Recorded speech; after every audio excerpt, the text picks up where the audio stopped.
इयम् आकाशवाणी सम्प्रति वार्ताः श्रूयन्ताम्। प्रवाचिका निधिः तिवारी।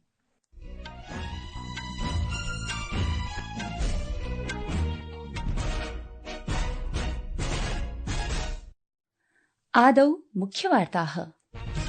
प्रधानमन्त्री नरेन्द्र मोदी प्रोक्तवान् यत् भारत अमेरिका देशौ आतंकवादं विरुध्य संघर्षे सुदृढतया उपस्थितौ स्तः। थाईलैण्डदेशे आयोज्यमानं संवाद इत्यभिनामधेयकं कार्यक्रमं दृश्यसंवादमाध्यमेन सम्बोधयन् श्रीमोदी प्रोक्तवान् यत् भारतस्य एक्ट ईस्ट नीतिः थाईलैण्डस्य एक्ट वेस्ट नीतिः च परस्परपूरके स्तः। भारतस्य समग्र मूल्य सूचकाङ्के आधारिता मुद्रास्फीतिः जनवरी मासे 2.31% यावत् स्थापिता। नवदशोत्तर 2000 जाते पुलवामा आक्रमणे दिवंगतान् सैनिकान् अद्य राष्ट्रं स्मरति। अपि च क्रिकेट क्रीडायां महिला प्रीमियर लीग इत्येतस्याः प्रतिस्पर्धायाः तृतीयं संस्करणम् अद्य समारभते।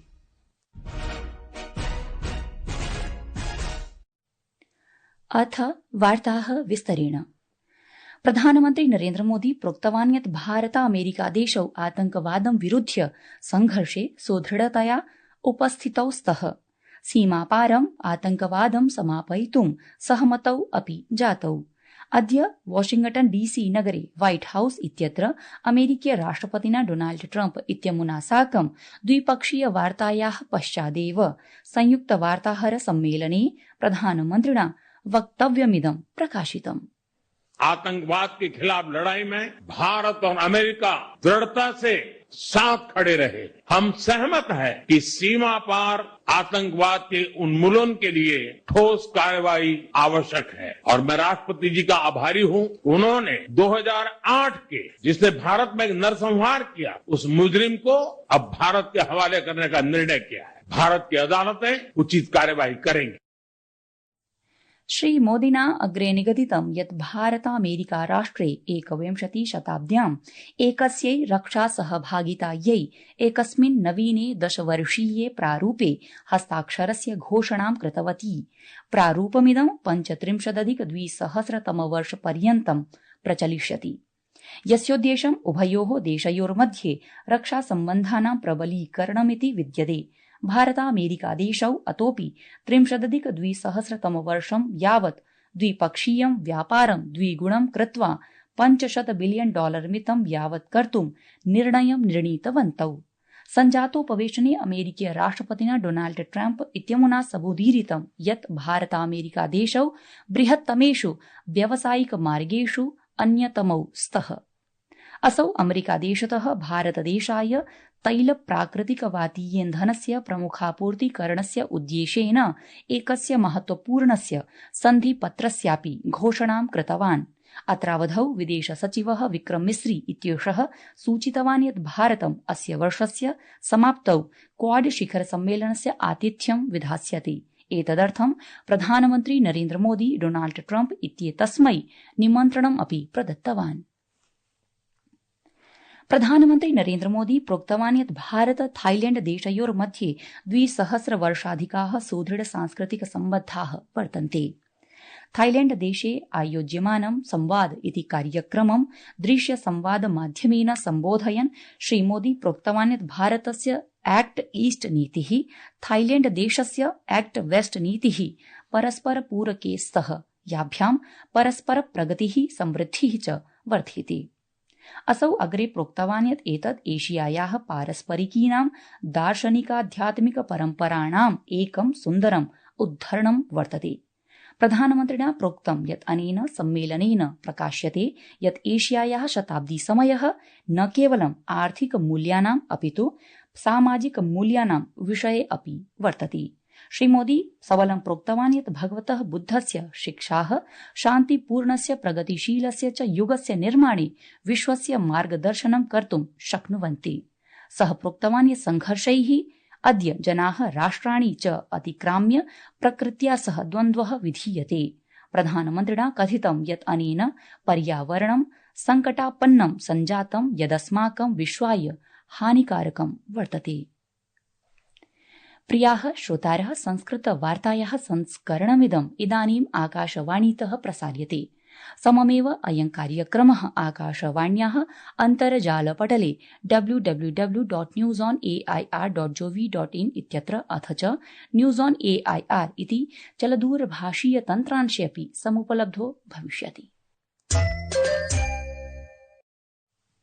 सम्प्रति महाकुम्भ सम्बद्धाः वार्ताः श्रूयन्ताम्।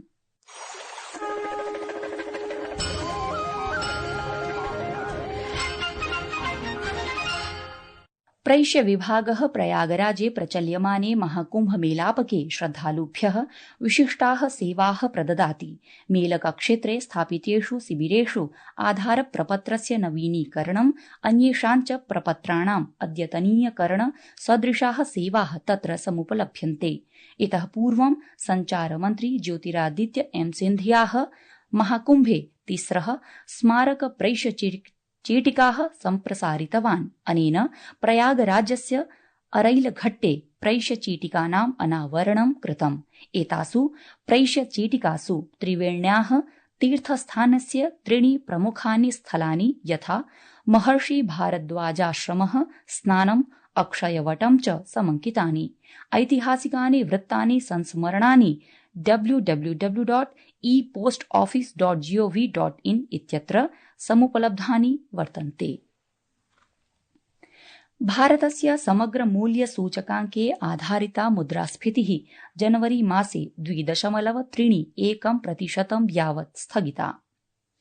वाणिज्योद्योग मन्त्रालयेन प्रदत्त दत्तांशानुसारि गतवर्षे दिसम्बर मासे इदं हि वार्षिकाधारे 2.37% यावत् आसीत्।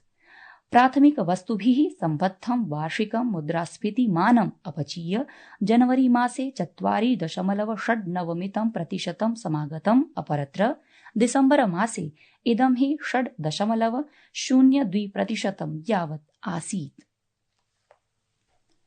केन्द्रीयोपभोक्तृ संरक्षण प्राधिकरणेन CCPA इत्यनेन IIT JEE इत्येतस्याः परीक्षायाः परिणामस्य प्रसङ्गे भ्रामक विज्ञापनस्य प्रसारणे IITN संस्थायाः प्रशिक्षण केन्द्र प्राइवेट लिमिटेड इत्येतस्यै संस्थायै 3 लक्षरूप्यकाणां दण्डः आरोपितः। उपभोक्तृ कार्यमन्त्रालयेन सूचितं यत् उपभोक्तृ संरक्षणाधिनियमस्य उपबन्धानाम् उल्लङ्घनं कुर्वतां वस्तूनां वा सेवानां वा किमपि असत्यम् अथवा भ्रामकं विज्ञापनं न भवेदिति सुनिश्चितं कर्तुं निर्णयः विहितः। CCPA इति साम्प्रतं यावत् भ्रामक विज्ञापनानां प्रसारणाय विभिन्नेभ्यः अनुशिक्षण संस्थानेभ्यः 46 व्यपदेशान् प्रदत्तवान्। प्राधिकरणेन अनेन 24 अनुशिक्षण संस्थानेषु 7 लक्षाधिकरूप्यकाणाम् अर्थदण्डः प्रसारितः। अपि च भ्रामक विज्ञापनानि समापयितुमपि आदेशः प्रदत्तः। राष्ट्रपति पदासीना द्रौपदी मुर्मुः अद्य कर्णाटकस्य यात्रायाम् अस्ति। मुर्मु वर्यया बेंगलुरु नगरे आर्ट ऑफ लिविंग इत्यनेन आयोजितस्य 10 अन्ताराष्ट्रिय महिला सम्मेलनस्य उद्घाटन सत्रे भागः भजितः। अस्मिन् अवसरे राष्ट्रपति वर्यया प्रोक्तं यत् प्रौद्योगिकी प्रत्ययाः वर्तमान युगे अस्माभिः मानवीय मूल्यानाम् अक्षुण्णता सुनिश्चेतव्या। केन्द्रीय गृहमन्त्री अमित शाहः अद्य महाराष्ट्रस्य मुख्यमन्त्रिणा देवेन्द्र फडणवीस इत्यनेन सह राज्ये नवीनापराधिक विधीनां कार्यान्वयनस्य समीक्षायै एकस्य उपवेशनस्य अध्यक्षतां कृतवान्। एते नूतनाः आपराधिक विधिनियमाः भारतीय न्याय संहिता, भारतीय नागरिक सुरक्षा संहिता, भारतीय साक्ष्य अधिनियमः च सन्ति। 19-द्विसहस्रतमाब्दे जाते पुलवामा आक्रमणे दिवंगतान् सैनिकान् अद्य राष्ट्रं स्मरति।